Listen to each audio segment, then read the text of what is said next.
Hello friends, स्वागत है आप सभी लोगों का हमारे चैनल कुका स्टडी में। मैं कमल बेस्ट। इस वीडियो के माध्यम से दोस्तों आप यहाँ पर कराऊंगा आर्मी टेक्निकल एनए का केमिस्ट्री का पार्ट नंबर 24, यानी कि दोस्तों यहाँ पर आपको मिलेगा रसायन विज्ञान का पार्ट नंबर 24। इससे पहले दोस्तों आपको रसायन विज्ञान के पार्ट नंबर 23 कराए जा चुके हैं श्रृंखला में।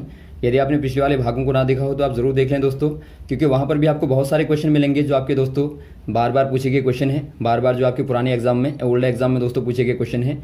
तो आप सारे क्वेश्चन को लगातार तैयार कर लेंगे और साथ में दोस्तों आप इनको लगातार नोट करते रहें ताकि आप एग्जाम के पहले सारे क्वेश्चनों का रिवीजन कर पाएँ।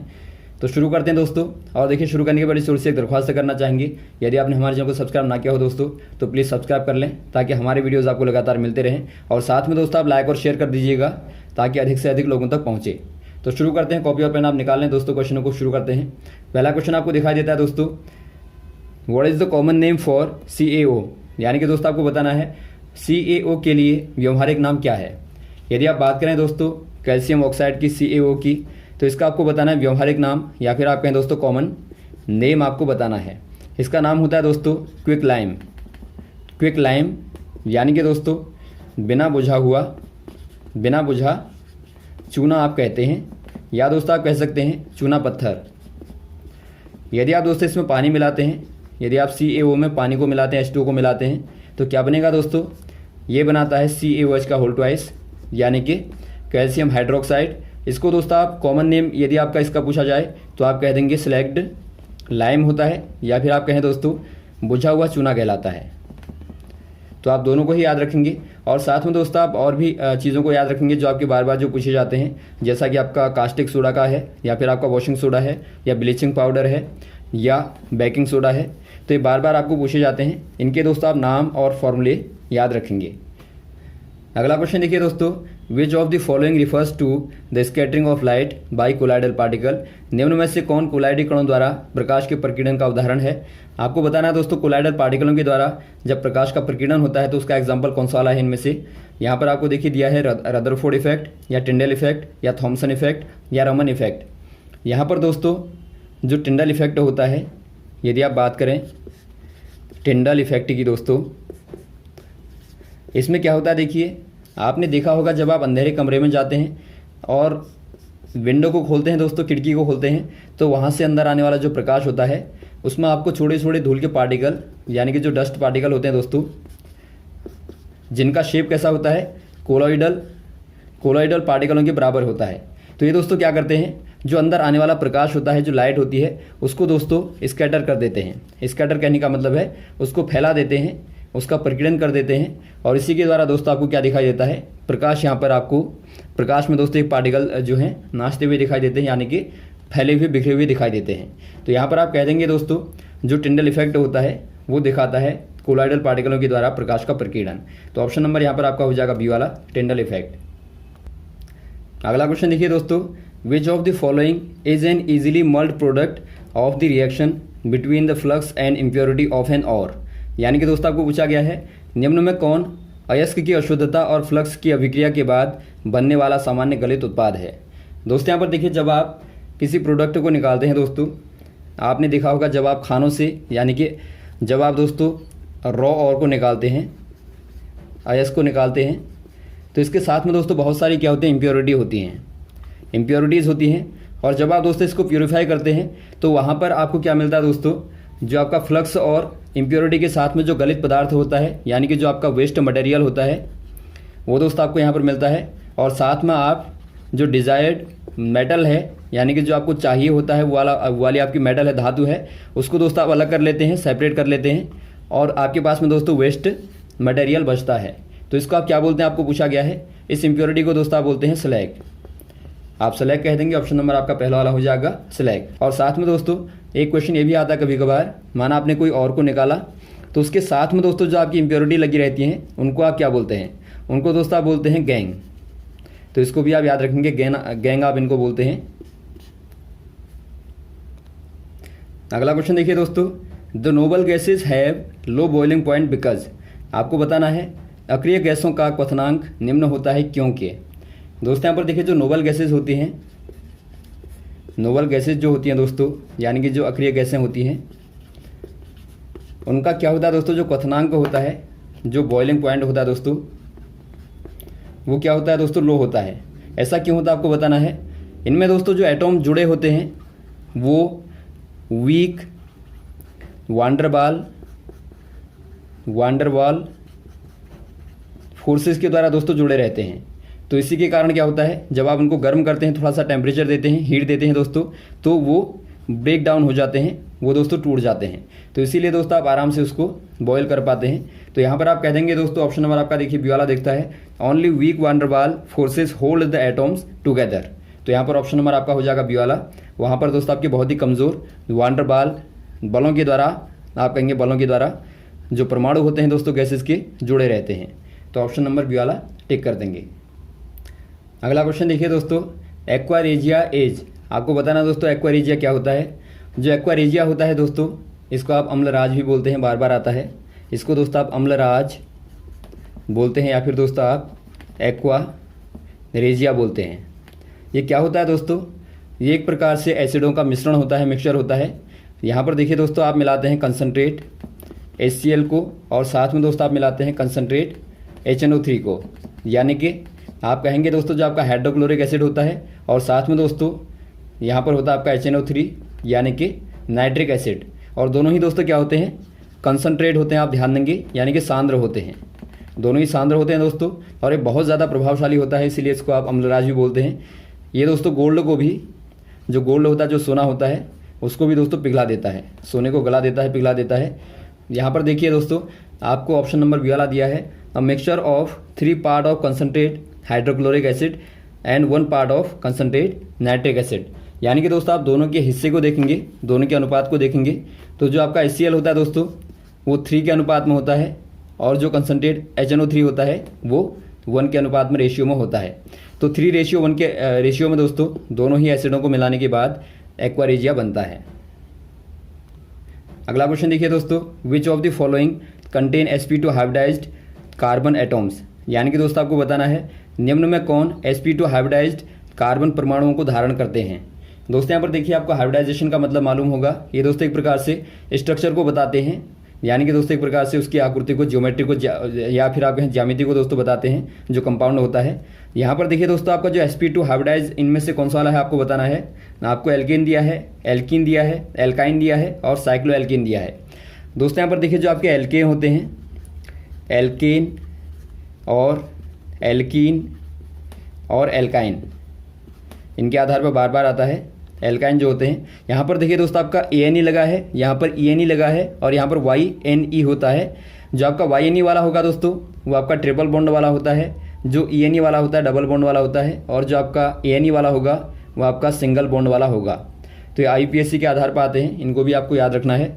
यदि आप दोस्तों बात करें एल्केनों की, तो एल्केनों में क्या होता है, आपको सिंगल कार्बन के साथ में दोस्तों हाइड्रोजन यहाँ पर जुड़े हुए मिलते हैं। यहाँ पर आप HO को लगा देंगे तो ये एल्केन को दोस्तों बनाता है।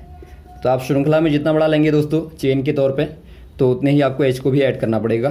तो यहाँ पर देखिए आपका सिंपल है, आपने 2 कार्बन को लिया तो आपने इस प्रकार से बनाया।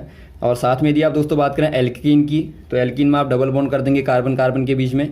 तो यहाँ पर दोस्तों इस प्रकार से बनेगा आपका, ये बनेगा यहाँ पर आपका एल्कीन का। और वैसे ही दोस्तों आप एग्जाम्पल लें एल्काइन का, तो यहाँ पर आप ले सकते हैं कार्बन कार्बन के बीच में दोस्तों आपके ट्रिपल बॉन्ड होंगे, तो यहाँ पर आपका बनेगा दोस्तों एल्काइन। तो यहाँ पर आपने देखिए एथेन, एथीन और एथाइन का दोस्तों एग्जाम्पल लिया है। अब दोस्तों यहाँ पर देखिए यदि आप बात करें हाइब्रिडाइजेशन की दोस्तों, जो आपको पूछा गया है, यहाँ पर आप देखते हैं दोस्तों एक s ऑर्बिटल के साथ में दोस्तों, एक s ऑर्बिट के साथ में आप देखते हैं 3 p ऑर्बिट जुड़े हुए हैं। तो इसका हाइब्रिडाइजेशन हो जाएगा sp3।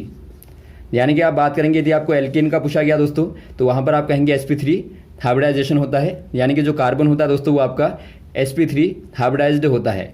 और वैसे आप बात करें दोस्तों एल्कीन की, तो यहाँ पर आप देखते हैं एक 1s ऑर्बिटल के साथ में दोस्तों, s ऑर्बिट के साथ में 2 p ऑर्बिटल क्या है, कंबाइन है, यानी कि दोस्तों आपके जुड़े हुए हैं। तो यहाँ पर आप कह देंगे ये कैसा होगा दोस्तों, ये आपका sp2 हाइब्रिडाइज होगा, यानी कि जो आपका एल्कीन होगा दोस्तों वो आपका sp2 होगा। और वैसे आप बात करें दोस्तों एल्काइन की, तो एल्काइन में क्या देखते हैं दोस्तों आप, यहाँ पर आप देखते हैं 1s ऑर्बिटल के साथ में आपका 1p ऑर्बिट दिखता है कंबाइन हुआ, यानी कि दोस्तों ये आपका हो जाएगा sp हाइब्रिडाइज।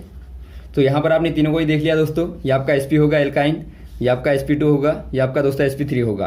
तो यहाँ पर आपको पूछा गया sp2 वाला, तो sp2 वाला दोस्तों आप देखते हैं एल्कीन होता है। ऑप्शन नंबर आपका हो जाएगा बी वाला, एल्कीन दोस्तों sp2 हाइब्रिडाइज होते हैं। अगला क्वेश्चन देखिए दोस्तों, which of the following is not an aromatic hydrocarbon.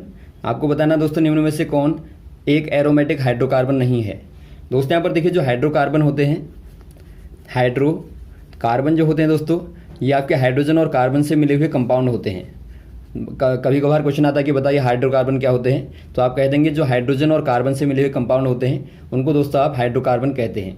अब यहाँ पर दोस्तों देखिए दो टाइप के होते हैं, एक आपके होते हैं दोस्तों एरोमेटिक होते हैं, और दूसरे आपके एलिफैटिक हाइड्रोकार्बन होते हैं।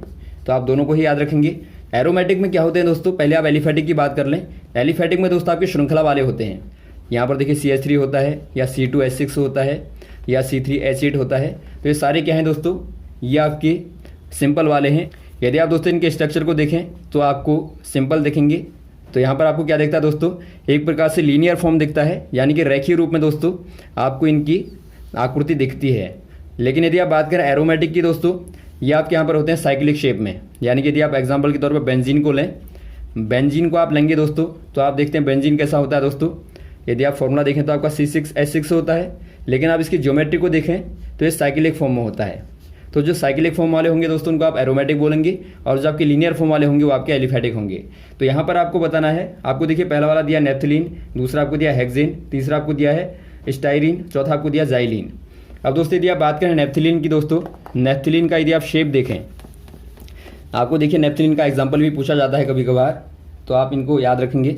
जो नेफ्थलीन होता है दोस्तों, उसको आप देखेंगे तो आपका इस प्रकार का शेप का होता है, इस प्रकार से बना रहता है। तो आप देखते हैं दोस्तों ये आपके क्या है, साइक्लिक फॉर्म है, यानी कि एरोमेटिक हो जाएगा। वैसे आप बात करें दोस्तों स्टाइरिन की, स्टाइरिन जो होता है दोस्तों, ये भी आपका एक प्रकार से साइक्लिक फॉर्म में ही होता है। यहाँ पर आप देखते हैं CH और CH2 जुड़ा रहता है, तो ये भी दोस्तों क्या हो जाएगा, एरोमेटिक हो जाएगा। यदि आप बात करें दोस्तों जाइलिन की बात करें, तो ये भी दोस्तों एक प्रकार से साइक्लिक फॉर्म में ही होता है। यहाँ पर इस प्रकार से होता है, और यहाँ पर CH3 और CH3 दोस्तों जुड़े रहते हैं। तो आपके तीनों दोस्तों आपने देखा साइक्लिक फॉर्म वाले हो गए। यहाँ पर आपका जो हेक्सेन है दोस्तों, हेक्सेन क्या होता है, ये आपका एक प्रकार से एलिफैटिक होता है, यानी कि लीनियर फॉर्म में होता है। यदि आप देखें तो आपका C6H14 होगा। यदि आप लीनियर फॉर्म में लिखेंगे तो आपको यहाँ पर इस प्रकार से यहाँ पर जोड़ना पड़ेगा। तो यहाँ पर क्या हो जाएगा दोस्तों, आपका हेक्सेन जो है वो दोस्तों आपका एरोमेटिक ना होकर एलिफैटिक होगा। तो ऑप्शन नंबर आपका बी वाला सही हो जाएगा, तो बी में टिक कर देंगे आप। अगला क्वेश्चन देखिए दोस्तों, which is not means of preparing CO2, यानी कि दोस्तों आपको बताना है निम्न में कौन CO2 नहीं देता है। यहाँ पर देखिए दोस्तों आपको अलग अलग प्रकार की रिएक्शनें दी हैं, इनके आधार पर आपको बताना है कहाँ से आपको CO2 नहीं मिलेगा। यदि आप पहले वाले की बात करें दोस्तों, burning Coke in the absence of air, यानी कि दोस्तों आपको बताना है कोयला वायु की अनुपस्थिति में जलता है, तो वहाँ पर क्या बनेगा दोस्तों, जब दोस्तों यहाँ पर देखिए कोयला यानी कि कार्बन आप कह सकते हैं दोस्तों अनुपस्थिति में जलेगा वायु के, यानी कि बहुत ही लो दोस्तों आपकी O2 होती है, थोड़ा सा वहाँ पर होगी लेकिन बहुत ज़्यादा लिमिटेड होगी दोस्तों, लिमिटेड O2 की प्रेजेंस में जलता है दोस्तों। तो यहाँ पर क्या होगा, यहाँ पर CO बनता है, यानी कि दोस्तों कार्बन मोनोऑक्साइड बनती है, जो कि बहुत ज़्यादा क्या होती है, हार्मफुल गैस होती है, विषैली गैस होती है। तो पहले ही वाले में आपको दोस्तों आंसर मिल गया कि आपका पहले वाले में CO2 नहीं बनती है, तो ऑप्शन नंबर पहला वाला सही हो जाएगा। लेकिन आप नीचे वालों को भी देख लें दोस्तों, दूसरा आपको दिया है मीथेन का दहन, यानी कि कंबस्टन ऑफ मीथेन। यहाँ पर देखिए दोस्तों आपका मीथेन को यदि आप जलाएंगे, यानी कि O2 के प्रेजेंस में दोस्तों आप हीट करेंगे, तो यहाँ पर क्या होता है, यहाँ पर दोस्तों आपको CO2 मिलती है, और साथ में दोस्तों आपको मिलता है H2O। तो यहाँ पर भी आप कह देंगे आपको CO2 मिलती है। अब दोस्तों यदि आप बात करें हीटिंग सर्टेन नॉर्मल कार्बोनेट्स, यानी कि दोस्तों आप कुछ सामान्य कार्बोनेटों को गर्म करते हैं। दोस्तों यहाँ पर देखिए जब आप कार्बोनेट को, जो कार्बोनेट होते हैं दोस्तों, उनको आप जब हीट करते हैं तो आपको क्या मिलता है, आपको दोस्तों CO2 तो मिलता है, और साथ में दोस्तों आपको मेटल ऑक्साइड मिलते हैं, यानी कि जो आपका मेटल होगा दोस्तों उसका ऑक्साइड मिलेगा, और साथ में आपको CO2 मिलता है। तो यहाँ भी आपको एक प्रकार से कार्बन डाइऑक्साइड मिलती है। अगला वाला देखता है दोस्तों आपको action of acid on carbonates, यानी कि दोस्तों जब आप एसिड की रिएक्शन करते हैं कार्बोनेटों के साथ में, तो देखिए कार्बोनेटों के साथ में रिएक्शन करने पर दोस्तों यहाँ पर आपको क्या मिलेगा, एग्जांपल के तौर पर दोस्तों आप एसिड को ले लें HCl और कार्बोनेट को ले लें Na2CO3। तो इनकी रिएक्शन में क्या बनेगा दोस्तों, आप बना के देखिए। यहाँ पर आपको मिलेगा NaCl और साथ में आपका बनेगा दोस्तों H2CO3। तो यहाँ पर देखिए, आप देखेंगे यहाँ पर तो आपको CO2 नहीं मिलता, लेकिन जो आपका यहाँ पर H2CO3 है दोस्तों, ये बहुत ही अनस्टेबल होता है और तुरंत ही दोस्तों ब्रेक डाउन होकर CO2 और H2O देता है। यानी कि यहाँ पर भी दोस्तों आपको क्या मिलता है, कार्बन डाइऑक्साइड मिलती है। तो आपने सारी रिएक्शन को देखा दोस्तों। पहली वाली रिएक्शन में आपको CO मिलता है, कार्बन मोनोऑक्साइड मिलता है, और इसके आधार पर बार बार क्वेश्चन भी आता है कि बताइए जब कोयला वायु की अनुपस्थिति में जलता है तो वहाँ पर क्या बनता है। अगला क्वेश्चन देखिए दोस्तों, one of the following is not a lipid.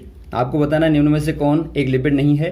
पहला आपको दिया है दोस्तों फैट्स एंड ऑयल, दूसरा आपको दिया है स्टार्च, तीसरा आपको दिया है स्टेरॉइड और चौथा आपको दिया है वैक्सेस।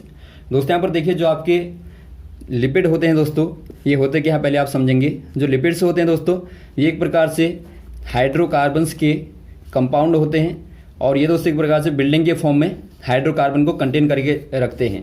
और यहाँ पर आपकी अलग अलग प्रकार की सेलें होती हैं, जो आपकी लिविंग सेल होती हैं, उनका दोस्तों एक प्रकार से ग्रुप होता है।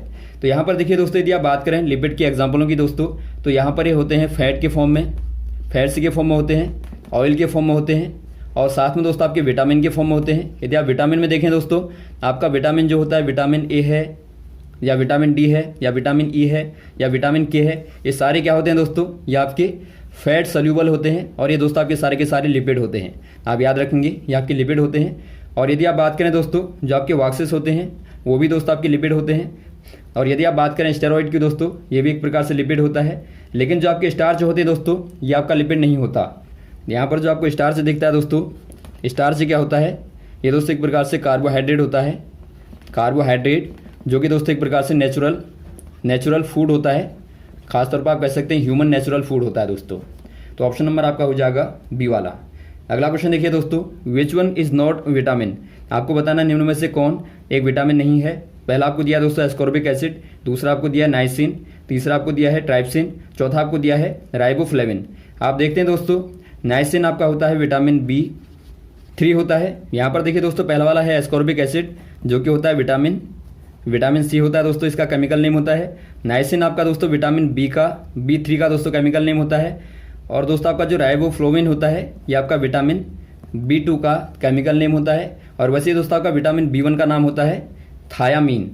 और यहाँ पर जो आपको ट्राइप्सिन दिखता है दोस्तों, ये एक प्रकार का एंजाइम होता है दोस्तों, जो कि प्रोटीन को पचाने में मदद करता है। तो आप ध्यान देंगे, जो आपका ट्राइप्सिन है क्या है दोस्तों, ये आपका एंजाइम हो जाएगा। तो ऑप्शन नंबर आपका सी वाला सही हो जाएगा। ये दोस्तों एक प्रकार से विटामिन नहीं है। तो यहाँ तक दोस्तों आप क्वेश्चन को तैयार करें, इसके बाद आपको नेक्स्ट वाले पार्ट में आगे के क्वेश्चन को कराएंगे। ओके, थैंक्स, जय हिंद, जय भारत।